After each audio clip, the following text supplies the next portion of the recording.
everyone, I'm Meg. Welcome to my kitchen. I'm a classically trained pastry chef, a wife, and a mom of two. I've worked in famous bakeries, Italian truffle sales, and in the wine world. Like you, I'm super busy with my job, my husband, and my girls, so I like to make cooking as fun and easy as possible. Here, I'm going to teach you how to bake and cook without a fancy degree. We'll pair wine with meals, good coffee with cakes, and everything in between. So grab a cup of coffee, pour a glass of wine, or sip on your favorite beverage, and I'll meet you in the kitchen. Hey everyone, today we're going to make my favorite go-to weeknight meal, my lemon chicken thighs, and we're pairing it with this gorgeous Russian River Valley Chardonnay. Let's get started. Cheers. So we're going to start with 1 pound of skinless, boneless chicken thighs. You don't need to trim anything because the Instant Pot, the way that we're cooking it, is going to cook that all down and it's going to become nice and shredded. So with the pound of chicken, I am just going to go ahead and put salt, pepper, and garlic powder on both sides and get it ready to start cooking. So I'm eyeing it, but I'm going to probably do like a 1/4 teaspoon of pepper in total, but with the grinder, just make sure you're getting a good covering. Salt, I'm going to do about a 1/2 teaspoon between the two sides. And then no more than a 1/2 teaspoon of garlic powder because we've got a ton of fresh garlic that's going to be going in this.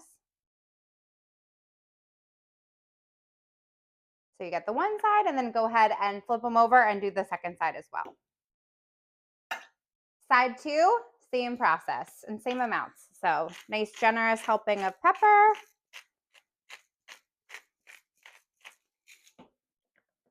Some sprinkle of salt. I'm just using plain old sea salt. And then the rest of your 1/2 teaspoon of garlic powder. Perfect. And then a sip of wine. I don't know how anybody cooks without wine. Okay, so we're gonna go ahead and use the Instant Pot for this recipe because this thing is the best thing I've ever had in my kitchen. I'm obsessed because I can saute and then go ahead and use the pressure cooker. So if you don't have the Instant Pot and you have a pressure cooker, you do the searing part on the stove top and then you go ahead and do the pressure cooker for about a 1/2 hour. If you have a slow cooker, that's totally fine too. You can do the low setting for 4 to 6 hours and you can do the high setting for 2 to 3, just until the chicken thighs get nice and shredded. Because I have the Instant Pot, we're gonna go ahead and put it on the saute function. There's no mess. You don't have to clean up any dishes and it makes life super easy because it's all being done right in this one machine. I went ahead and put about 2 tablespoons of olive oil into the Instant Pot. I'm going to let that heat up just for a moment, and then I'm going to go ahead and add my chicken thighs right to the Instant Pot. I've let the olive oil heat up just a little bit, and I'm going to go ahead and put my chicken thighs right in. You might have to do this in 2 batches if it doesn't fit, which is totally fine. They're only going to go in like 3 minutes on each side to seal the juices in.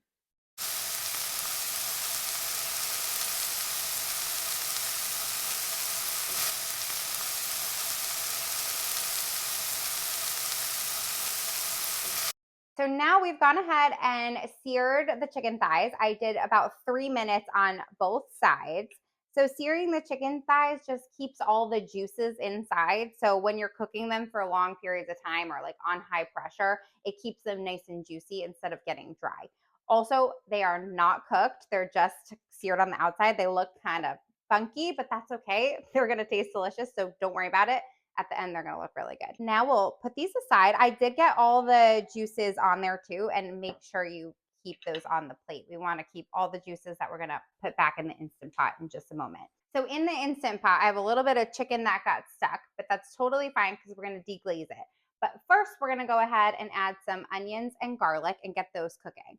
So I have prepped this the night before because this is my life with 2 little kids. I try to do things, get a jump start. So they went to bed last night and I chopped onions and garlic. So I've got 4 cloves of garlic and 1 small onion that I'm gonna go ahead and stick right in there with the olive oil and the chicken. All right, so the onion is in, and now we'll go ahead and add a tablespoon of butter and let that all melt together and cook that just till the onions are translucent, which maybe like 5 minutes maximum till they're soft and translucent and smelling delicious. There's nothing better than the smell of onions and garlic cooking. I know my husband's going to come home and be like, oh, did you make that lemon chicken dish, and he'll be very happy. But while these are cooking, I'm gonna sip on some wine. So the onions have now been cooking for about 5 minutes. They're translucent, they've got a little touch of brown, and they are perfect. As I was saying before, all that chicken got stuck in there. Totally fine, actually better for flavor. But the way to get it to not stick and for flavor as well is some lemon juice. So this is the juice of 1 lemon that I'm gonna go ahead and put in there, and it works like magic. We'll just take out all the chicken that got stuck on the bottom and make it not stuck anymore. We will go ahead and add 1/3 cup of chicken stock. I made mine just with a chicken stock cube. You can buy chicken stock if you prefer. I just like it homemade. Homemade. It's a chicken stock cube, for God's sakes. But I think they taste better, so that's my preference. I do 1 cube to 2 cups water. So we're gonna go ahead and put 1/3 cup right in there. And the zest of 1 lemon. So with the lemon, I just zest the lemon first, then I cut it, then I juice it, in case you're wondering the order. Pretty easy. It gives you about like a tablespoon of lemon zest. And this just fresh lemon zest, there is nothing like it. It just tastes so good. So we'll let that cook for about a minute so everything can kind of come together. And then we'll go ahead and add some seasonings. So now we're going to add some seasoning. I did about a tablespoon and a teaspoon of Italian seasoning. I also added another half teaspoon of rosemary because I love rosemary. So the Italian seasoning already comes with rosemary. I just like it so much I wanted more. So that's 1 tablespoon and then 1 teaspoon of Italian seasoning and then a half a teaspoon of rosemary going right in here. And then if you're making this for kids and they don't like spicy, skip this step. But I like everything with a little spice. So I'm doing a half teaspoon of crushed red pepper. And then you can go ahead and add your chicken right back in there. Now all those juices left on the plate, I'm gonna add back in because you want it all the flavor as possible. So let that go right in. Now this is all still on the saute function, but we're gonna go ahead and switch over to pressure. All right, so now we're gonna turn off the saute function. I put on our lid. If I can get the lid on. Oh, I still can't get it on because I'm doing it backwards. God bless you. All right, we're gonna go ahead and tighten up our lid and then make sure this is on sealing. Do not put it on venting. I don't know. Apparently it's very dangerous. So we won't do it. Okay, then you go ahead and click manual if you have this model of Instant Pot. And it already is on for 30 minutes. So it's perfect. And it'll beep when it's done. But you're going to let that come to pressure. It takes a couple minutes. And there we go. It's telling us it's working. And we can walk away from it now. So you let that go for a half hour and then we'll come back and check it. So now that that's cooking, let's talk wine. So as I mentioned before, this is a Russian River Valley Chardonnay. It's coming from Sonoma, California.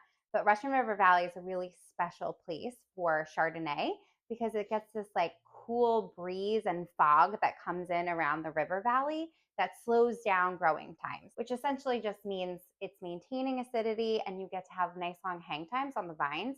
So the fruit is like really nicely developed. You get this beautiful fruit, but still this like zesty lemon curd acidity. There's the word lemon, which is going to pair so well with our lemon chicken. The acidity is right on par with the lemon in the chicken. And then there's a creaminess to this because it does go into oak and a little bit of malolactic fermentation. Just means it's got this like creamy texture to it, which will cut the acidity a little bit of the food as well. And go with the rice and the texture of the chicken. It all just works so well together. There is no better pairing, in my opinion, than a Chardonnay, especially Russian River Valley Chardonnay and lemon chicken. You could do like a roasted lemon chicken. You could do a chicken, like a creamy lemon chicken with pasta, or this dish. So I'm so excited for you to try this. I know you're gonna love it, but let me know what you think. I am going to make a side of jasmati rice with this dish. You could do any type of rice that you'd like. Brown rice is just going to take a little bit longer to cook. It's like 30 to 40 minutes. So I've got 1 cup of jasmati rice that I go ahead and put in my pot. And then on the container, it says 1 3/4 cup of water. I always find it's not enough. So I do 2 cups of water. And then my favorite trick for making delicious rice, and especially to go with this chicken, is a cube of chicken stock. So whatever brand you want to use, there are a million of them in the store, but I fit 1 cube in.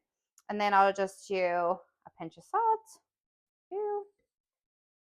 and a little pinch of garlic powder. And then about a tablespoon of olive oil. I'm going to eye it. And then I'm going to go ahead and put that on high heat until it comes to a boil. Put it down to low and cover it as soon as it comes to the boil, and it's going to take about 15 minutes. It's been a half an hour and this is finally done. So I vented out all of the steam before I popped it open. It won't let you open it until you vent. So that's the beauty of the Instant Pot. And then the chicken thighs look gorgeous. All you have to do now is shred them with a fork. And now at this step, you can be done if you're happy with the consistency. It is more soupy. So what I like it to be a little bit thicker. And the way you get it a little bit thicker is with cornstarch. So I just use a tablespoon of cornstarch and 2 tablespoons of cold water. And I'm gonna mix those together and put that in. We're just going to pour the 2 tablespoons of water, cold water, into the 1 tablespoon of cornstarch. Get that nice and mixed. Becomes like a paste almost. And then you just pour it on into your chicken. And then I'm just gonna mix it around, and while I'm mixing, I'm kind of shredding the chicken too. The chicken at this point, it's nice and cooked. It's just falling apart, which is what you want. So that's already thickening up really nicely. I like to serve this with broccoli. I went ahead and boiled my broccoli the night before for 7 minutes. You can steam or boil, whatever you like best. For 7 minutes, I think is perfect. There's still a little bite to it. I'm gonna go ahead and add the broccoli to my chicken and let it pressure cook just for a couple minutes to get the broccoli nice and warm. And then we'll serve it over my Jasmati rice. So I just did a half a head of broccoli. I'm just gonna go ahead and add that to my Instant Pot. We love broccoli in this household, so we do eat a lot of it. So it is a lot of broccoli in here. So mix it up a little bit just so that the juices kind of come to the top, because that will help it come to pressure again. And then I'm just gonna put that on the pressure cook again for 5 minutes. It's so hard to do this backwards. So now we've got our Jasmati rice perfectly cooked. Took about 15 minutes. It's nice and fluffy. It still has like a slight bite to it, but so good. With the chicken stock cube in it, it's so flavorful too. Our broccoli is now cooked, so the chicken is done. Ooh, smells so good. Now let's serve the chicken. Oh my God. Look at that. I love how shredded the chicken meat gets. It's almost like a stew. You can add more hot pepper chips to that or Parmesan cheese. I like it just plain like this. Can't forget the wine.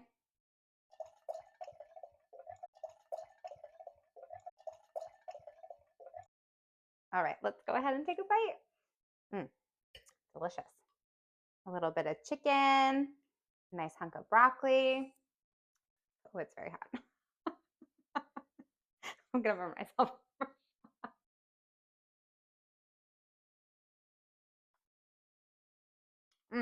So good. It is a perfect pairing. It looks like you worked so hard in the kitchen.